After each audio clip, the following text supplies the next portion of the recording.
What's up, guys? This is one part of a five-part series of me reacting to the legendary debut album by Metallica. Hope you guys enjoy the journey. Okay, straight on from the last incredible track that I just heard, dude. I'm gonna wake up my neighbors. I'm wanting to shout. I'm thrashing about, air guitaring, dude. That track was incredible. I don't know how they're gonna follow this up. This is Motorbreath. Here we go.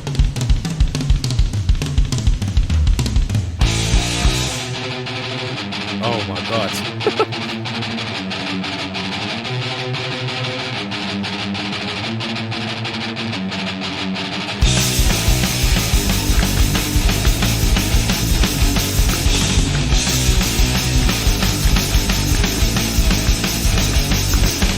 Living and dying, laughing and crying. Once you have seen it, you'll never be the same. Life isn't a battling, it's just how it thinks. Heart and it's heavy, it's dirty and me. Wow, those feels are mental. Motorbreath, it's how I live my life. I can't think it any other way. Motorbreath, sound of living fast. It's going to take your breath away. Ooh. Oh my word, that groove is crazy. Dude, this album is making me make very, very strange noises.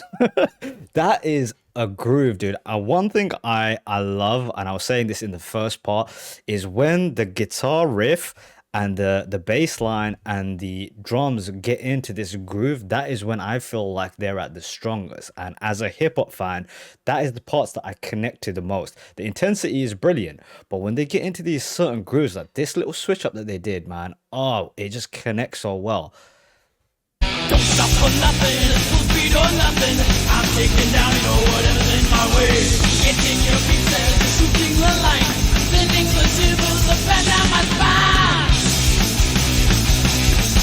Motorbreath, that's how I live my life. I can't take it any other way. Motorbreath, Oh my word. sound of living fast. It's going to take your breath away. Oh, here we go.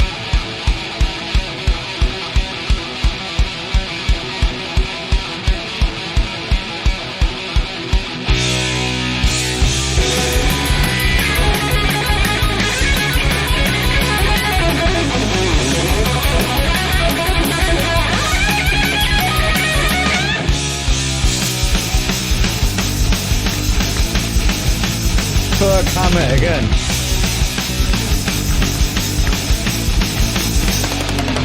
On the last track, I was saying that I wasn't sure who the actual guitarist was. I actually looked it up in between. It's usually Kirk Hammett, I think, that's playing the solos, and I love his solo so much. He has a distinct style. There's things that make a connection between him and Gilmore, in the sense that I always say Gilmore makes me feel like I'm lifting off. Hammett has the same. Kirk has the same experience for me, but it's so unique. He's able to play these guitar solos, which tend to be what I've seen from my experience of rock music is like very long, drawn out notes that will be bending.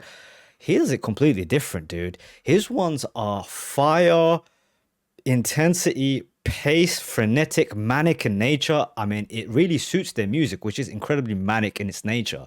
But the way that they've made the guitar solos also fit into that mold is so brilliant. Those people who tell you not to take chances, they are all missing out what life's about.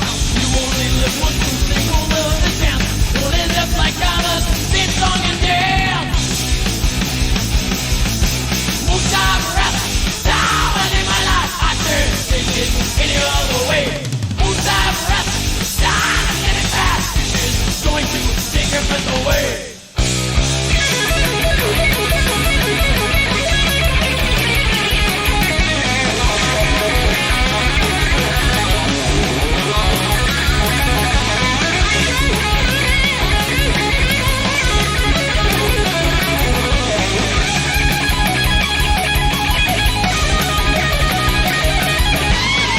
Burning up.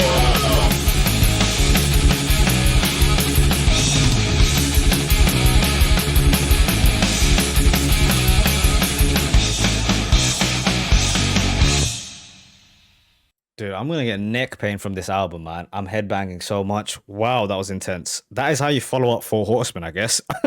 I was saying, I don't know how they'll do it. Okay, yeah. This the energy drink is kicking in, the music is kicking in, dude. It's all going through my body right now. Now, I had a sort of idea about the first track, the kind of scenes that have been set in my mind. The way I see it, he's almost like a cyborg, or maybe even a human being who has no emotions except for anger, and he's on this tail for revenge, hellbent on revenge. He only feels things in real intensity.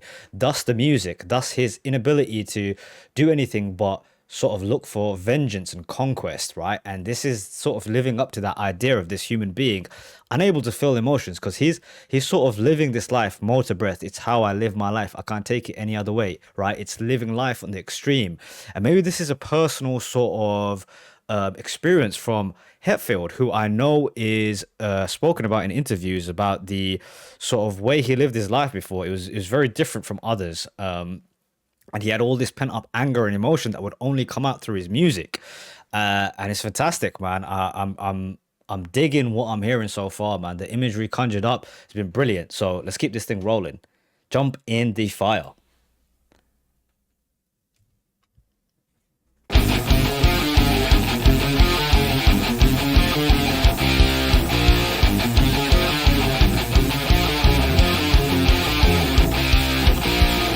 Tell me that doesn't sound like a cyborg coming for you.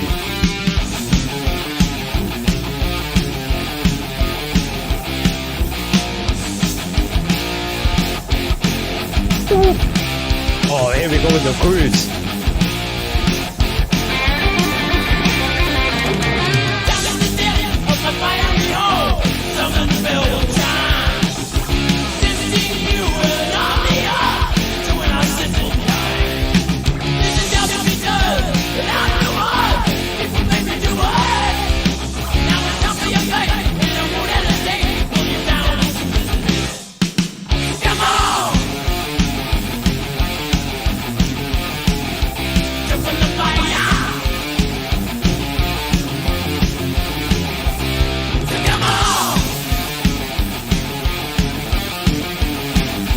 Dude, it's almost overwhelming to kind of experience for the first time. Honestly, man, it's like a punch to your face, man. It's there's so much going on. Now, I will say this is still following the sort of idea that I had. This is a person who's saying, down in the depths of my fiery home, the summons bell will chime. He's sort of conjuring up imagery of an evil, sinful dude. And this is how he chooses his life. There is no gray here. It's not black and white, it's just black. It's just black. Jump in the fire!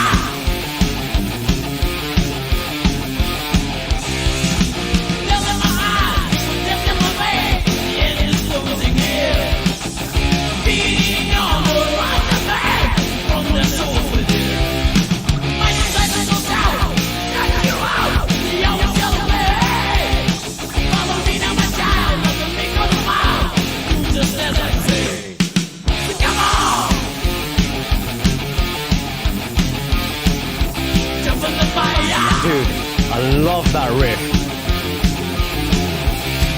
Come on! Jump in the fire!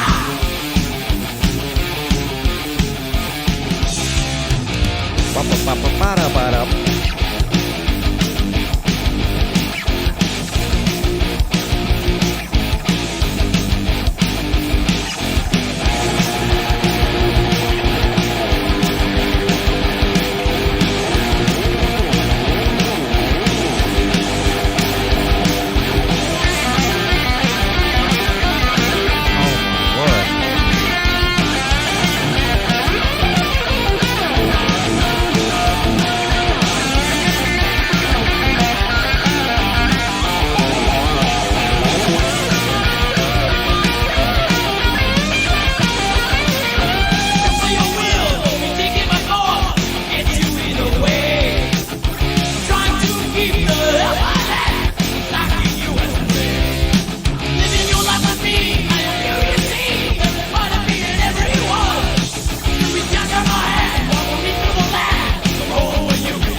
Okay, so kind of where I'm going with this ideas or this sort of story that I've been telling myself, at least from my interpretation from the music, he's kind of going between murderous sort of, I'm not gonna say murderous, but violent, vengeful tracks into tracks where he's kind of describing his ideas or ethos towards life. And I think this is one of those tracks, right? Motor Breath and Jump in the Fire have both been solidifying the idea that this person that we're kind of seeing the viewpoint of from the album so far is a person who lives in the darkness and is okay with that, you know. The idea of come join me. I live in a self sinful place. Jump by your will or be taken by force. I'll get you either way. I mean, terrifying lyrics. I mean, I always say it sounds like sort of an impending doom is always coming. Like this cyborg or this person who has no emotions is coming for you. He's searching for you. He'll seek and destroy you. Jump in the fire. Come on. What a great riff. Jump in the fire. Come on. Jump in the fire.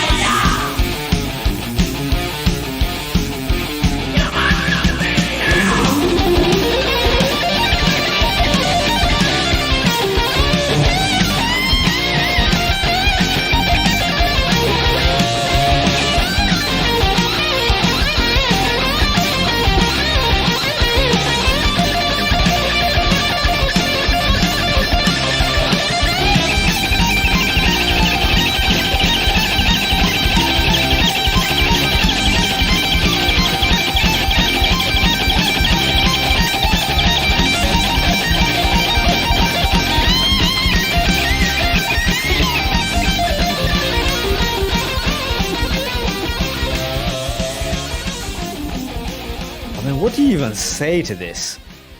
Killer chorus, killer riff, groove will then come and hit you. Then the chorus come back. Then they'll punch you in the face with the guitar solo. Then some lyrics will punch you in the face. Then the riff will punch you in the face. Like, I feel like I'm being assaulted, man. This is so intense. No part of my body has stopped moving at any point, man. This is a workout to listen to, man. Insane stuff so far. Okay, so we're kind of really the scene has been set. You know, the imagery has been set. We know who we're dealing with, man. This is you know, I like the idea of a cyborg because of the metallic nature of a lot of the grooves. Who is been sent to Earth to kill, to destroy, but it's like almost like Ghost in the Shell. If any of you guys have watched that movie, there's like a human element to him because, you know, he seems to have a soul, something along those lines, because he's the idea of being from hell or going to hell, living in hell. Very, very interesting so far, man. Everything I loved about the band has been sort of on show so far. So on to the next, man. The next one is called Anesthesia Pulling Teeth.